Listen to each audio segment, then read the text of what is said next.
Tanggalin natin 'yan, kita niyo kung gaano ka-oily. Ayan guys, lalagyan natin ito.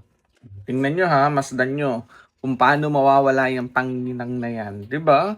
Sobrang ganda nito, perfecto ngayong kagigising ako para maipakita ko talaga sa inyo kung paano matatanggal yung panginginang or yung pagka-oily nitong skin natin. Oh, alam niyo naman guys, pagkagigising talaga sobrang oily. Kapag oily yung skin mo gaya ko, ayan, tingnan niyo oh.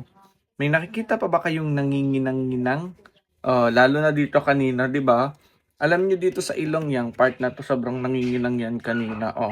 At saka maganda dito para kang walang inilagay. Pagkapunas mo, para kang walang inilagay, 'di ba? Yung skin mo lang din talaga, ang nawala lang talaga eh yung oily skin mo. Nimamatify siya talaga o namamatify. Tingnan niyo oh, 'di ba? Ang ingay ng aso sa kapitbahay.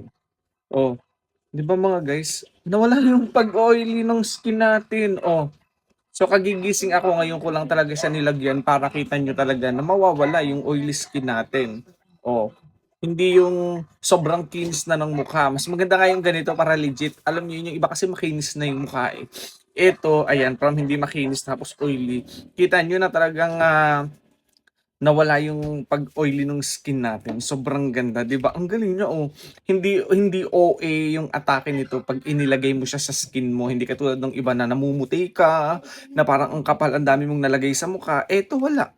Nawala lang yung oily skin mo. Oh, 'di ba? Walang walang napalagay na kung ano mang namuti yung mukha mo, na kumapal yung ipinatong mo sa mukha mo.